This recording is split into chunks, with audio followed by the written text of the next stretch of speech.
მოგესალმებით, ჩემო ძვირფასებო. მოკლედ ჯერჯერობით სტუდიიდან გერთვებით. მე მომავალში რა იქნება არ ვიცი, მაგრამ ჩემი დანაპირები ძალაშია. თხემლის ხეზე ავალ, თხემლის ხეზე და იქედან ვიყვირებ ძირს ნიკოლოს, ძირს ოლიგარქია. ძალიან დიდი მადლობა მინდა უთხრა ჩვენს გამომწერებს. უღრმესი მადლობა თქვენ, იმიტომ რომ უკვე 572 გამომწერი ყავს და ასევე ჩემი დანაპირები ძალაშია, რომ 1000 გამომწერზე გავრეპავ, ამ ხელისუფლების ხელში მეტი რა უნდა ქნა.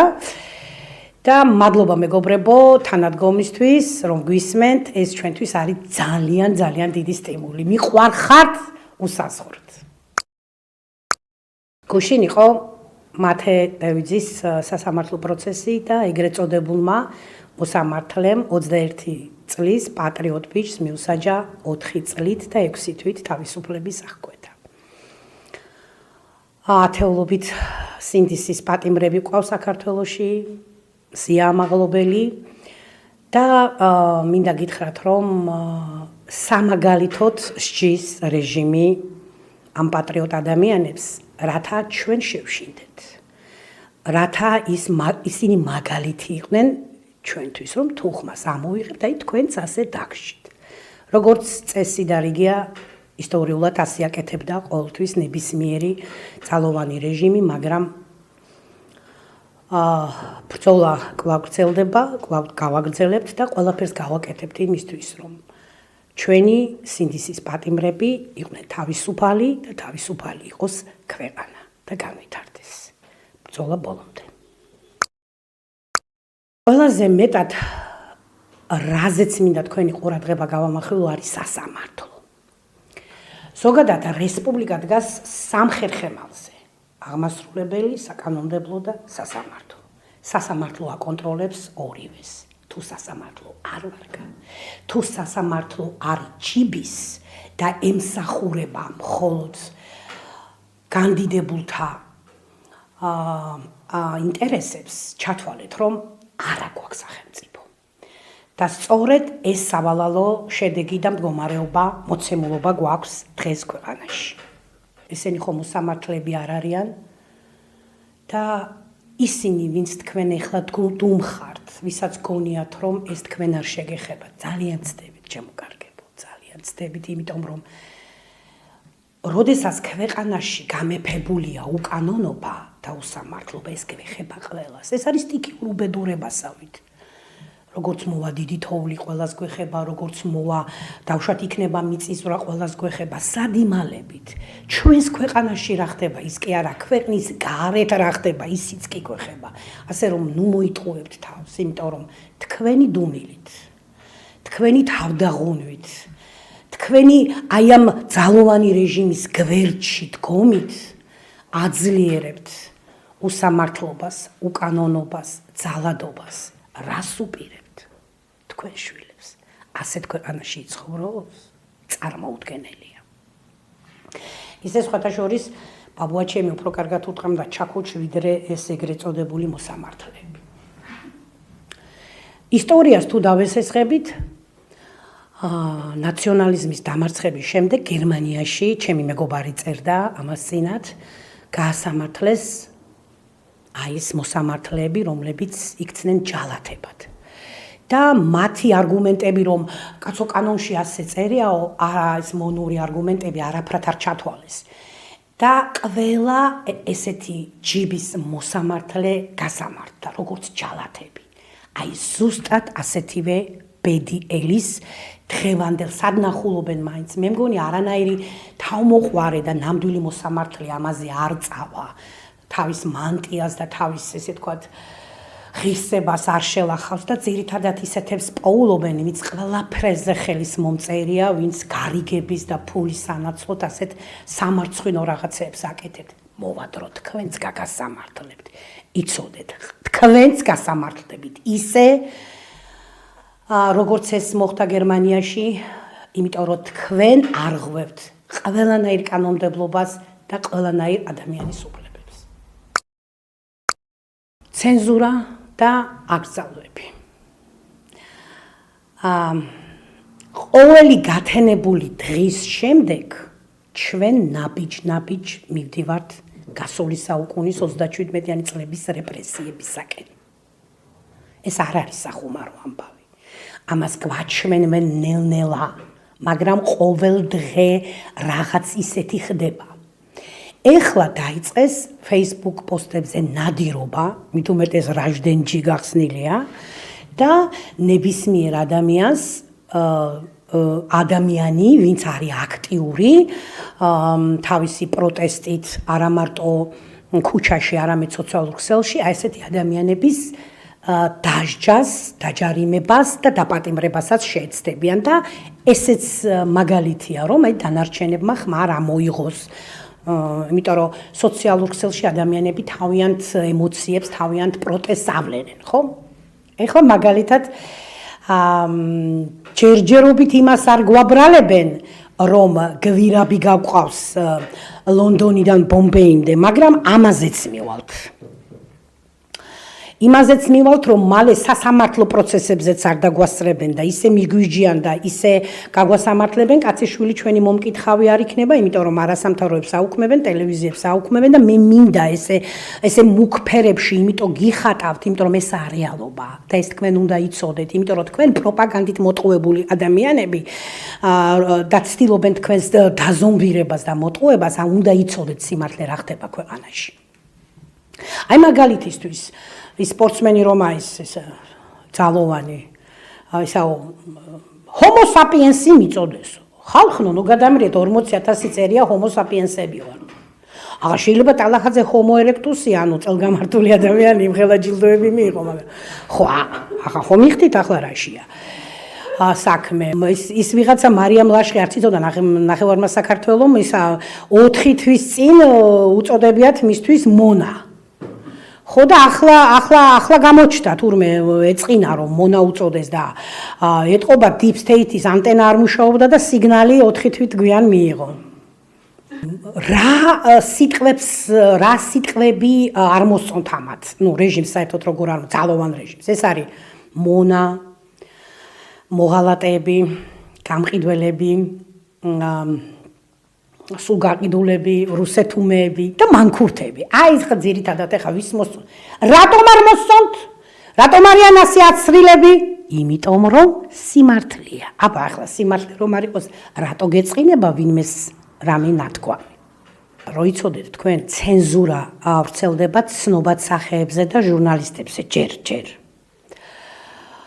რომ ჩვენ ვიფიქროთ და თქვენი ფიქროთ, ანუ ყველამ ერთად ვიფიქროთ, რომ აუ ამას ეს რო გაუბედეს ჩვენ რას გვიზამენ. გამიგეთ რა შეესაქმე.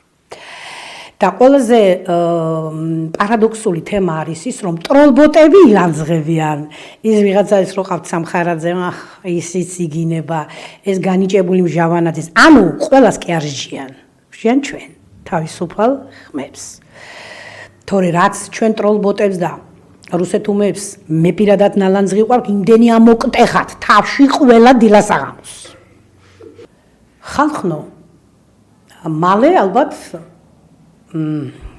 სოციალურ ქსელებიდან აგვიგრძალავენ ჩვენი აზრის გამოხატულებას, მერე ქუჩაში აქ ყველგან აგვიგრძალავენ და საუკუნეები და თაობები შეეწირა იმის ბრძოლას, რომ ჩვენ გამოხატვის საშუალება გქონოდა, აზრის დაფიქსირების საშუალება გქონოდა და ნამდვილად არ არის ეს დემოკრატია და მივდივართ იქ, სადაც არის რუსეთი.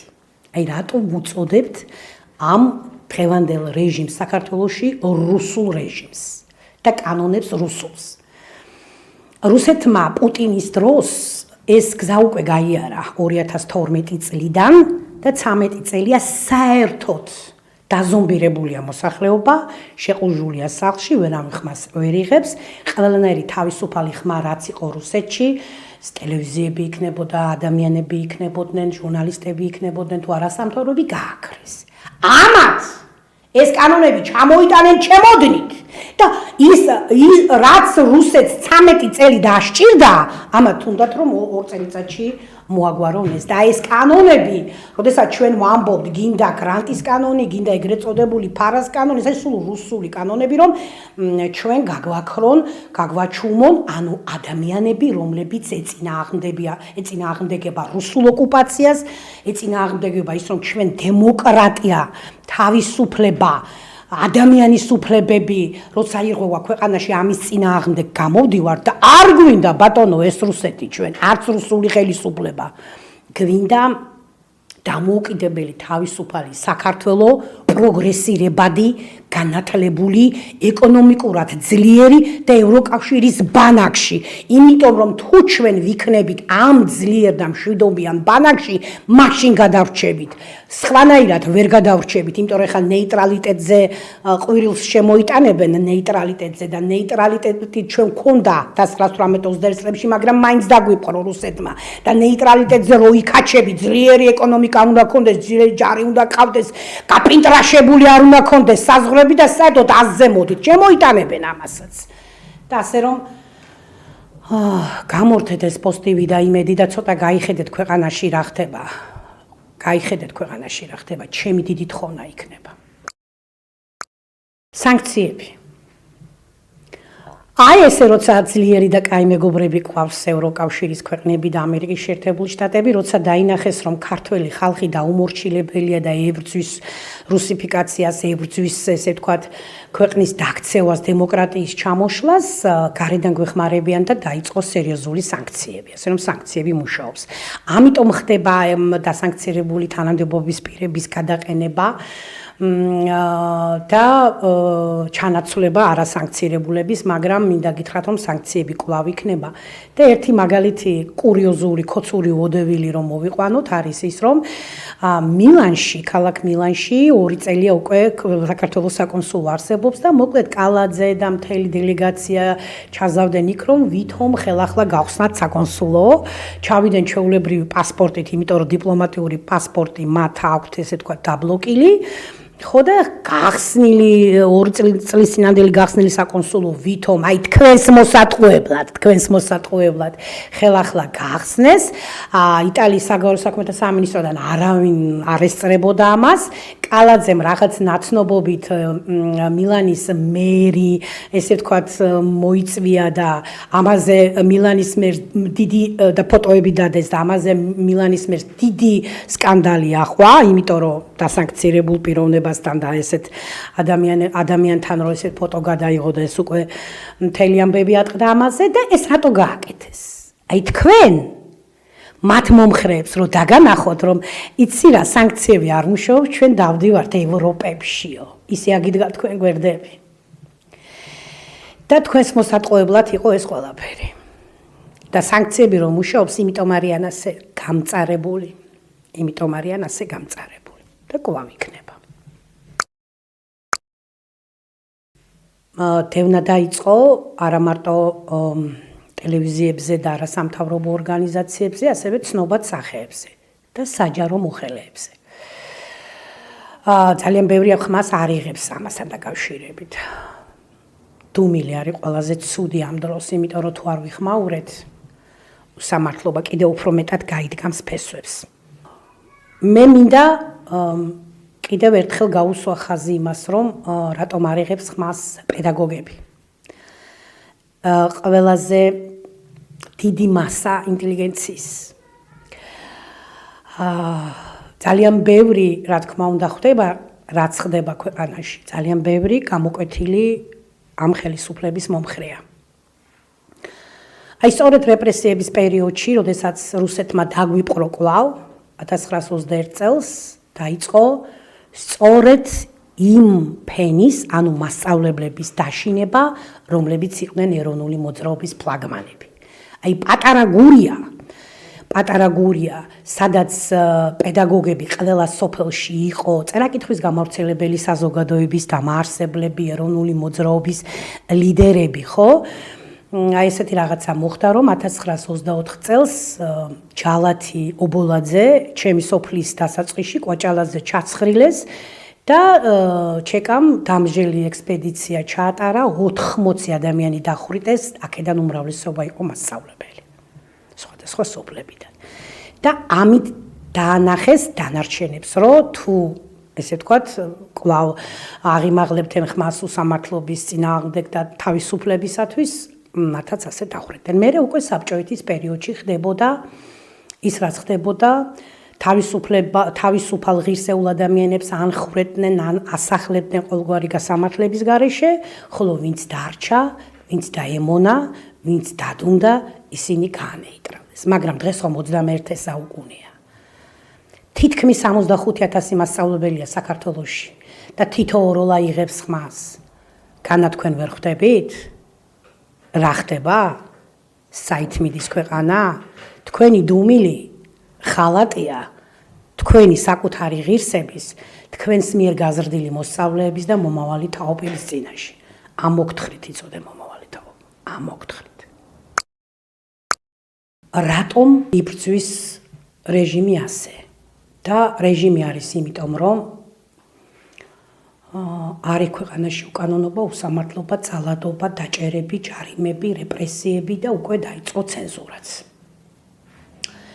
იმიტომ რომ რუსი ოლიგარქის ქონებაა დასაცავი და მის გარშემო მყოფი ის ელიტა როგორც ცენტრში ასევე რეგიონებში კბილის ძალით ცდილობენ ძალაუფლების შენარჩუნებას 13 წელი არიან ხალხნო ხელისუფლებაში 13 წლის განმავლობაში კი არა 2 წელმაც კი შეიძლება თვითტკბობაში შეიყვანოს ნებისმიერი თანამდებობის პირი, იმიტომ რომ ეჩვევიან ძალაუფლებას, ეჩვევიან სიმდიდრეს, ეჩვევიან მოპარვას. გაყიდულია მთელი საქართველო. აი ისტორიული პარალელი რო გავაკეთოთ ძველ რომში, ძველი რომის რესპუბლიკის დროს, ერთ წელზე მეც არცერთ თანამდებობაზე არ აჩერებდნენ პირებს. და თანაც ერთ თანამდებობაზე მაგალითად კონსულის 2 იყო, იმიტომ რომ ერთი თუ არასწორ გადაწყვეტილებას მიიღებდა, მეორე ვეტოს ადებდა. რატო აკეთებდნენ ასე? იმიტომ რომ ძალაუფლება მიწის მიშვება. ამ 13 წელიწადში იმხელა ქონება დააგროვეს კლანებმა. შეხედეთ თუნდაც თქვენს რეგიონებს, აი გურია ავიღოთ, ოზურგეთი ავიღოთ. აქ დრო გაჩერებულია. 40 წლის უკან სახეებს ხედავდი და 35 წლის უკან იგივე სახეებს ხედავდი. აი ძალიან კარგად არიან, კომფორტში არიან. ჩვენ რა გვაქვს ჩვენ? ისეთი დრო მოვიდა, გარემოს დამცველი თქვენთან ვერ მოვა, როდესაც საბიტკოინე ხესებს მილში გაგიტარებენ მდინარეს. იურისტი ვერ მოვა, როდესაც ცემენტის ქარხანას ან ქიმიურ საწარმოს პირდაპირ სოფლის შუაგულში რომ აგიშენებენ. ადამიანის უფლების დამცველი ვერ მოვა. ტელევიზია ვერ მოვა და თქვენ დარჩებით მარტო ამ რეჟიმთან ერთად. გიფიქრიათ ამაზე? თორე ჩვენ ბრძოლას არ შევწყვეტთ. იმიტომ რომ ჩვენ ყოველთვის ქართულ საქმეს ვაკეთებდით, თქვენ გაძლიერებდით და თქვენს გვერდით ვიყავით. ეხლა ყველაფერი დაექვემდებარა მთავრობას. ვიზე გასცეს დაუშვათ გრანტი, იზღუდება ცოდნის განათლების მიღება ან გაზიარება საექსპერტო საზღვარგარეთ რა თქმა უნდა. ამასობაში ნამდვილმა რუსებმა და ქართველმა რუსეთუმეებმა ხელში ჩაიგდეს ყველაფერი საქართველოში. თქვენ ამას ძალიან მალე ნახავთ. და როდესაც თქვენ დუმხართ და ხმას არიღებთ ამ უსამართლობაზე, აძლიერებთ ამ რეჟიმს, დაფიქრდით ძალიან გთხოვთ. ალბათ ვიზა ლიბერალიზაციის გაუქმებაზე იფიქრებს ევროკავშირის ქვეყნები, იმიტომ რომ ძალიან ცუდი მდგომარეობა ქვეყანაში თქვენს მიერ მოწონებული ხელისუფლების მიერ. ბოლოს მინდა კიდევ ერთხელ შეგახსენოთ, რომ გამოგვიწეროთ YouTube არხზე, იმიტომ რომ მომავალ ჩართვაში გვექნება უკვე თვითმმართველობის არჩევნებზე საუბარი, ნეიტრალიტეტზე და იმაზე, როგორც ცდილობს რუსული რეჟიმი გაგვარუსოს და დაგვაკარგინოს ყველაზე ძვირფასი თავისუფლება და საკუთარი სიტყვის, საკუთარი აზრის გამოხატვა. რაც შეეხება ხა ცოტა გავკბენ ერთ რაღაცას, უბრალოდ ორ რაღაცის ნატრაში ამომხდა სული. ერთი წესიერი ოპოზიცია, ერთიანი ერთმუჭად შეკრული მენახა სიცოცხლეში და მე მოგდე თუ გინდა. და კიდევ ერთხელ გახსოვდეს, ერთობით. ჩვენი ისტორიული ბედი იყო ის, რომ ერთობით ყოველთვის ვიმარჯვებდით. და მტერთან ყოველთვის მდიდართა ფენა იყო გარიგებული. ჩვენ ქართველები, უბრალო ხალხი, მებრძოლები ვიბრძოდით და მოვიტანეთ ჩვენი ნაცვალები ქვეყანა დღემდე. და ამას ვინმეს დაუთმობთ? არა. ხოლო შენ როდესაც დღეს დუმხარ, ეს არის ღალატი, როგორც წარსულის, აწმყოს, მომავლის და საკუთარი თავის და მომავალი თაობა ამოქთხვრის ყველას ვარლამ არავიძესავით საფლავიდან იცოდე. ამიტომ დღეს როგორც არასდროს გვჭირდება ერთიანობა, რომ წუმპეში არ ჩავაგდოთ ისევ ქვეყანა და იმ ხრამში, სადანაც ვერ ამოვალთ. სანამ თავისუფალი ადამიანების ხმა ისმის, თქვენს გადარჩებით და ქვეყანაც მიყვარხართ. აუცილებლად გავიმარჯვებთ.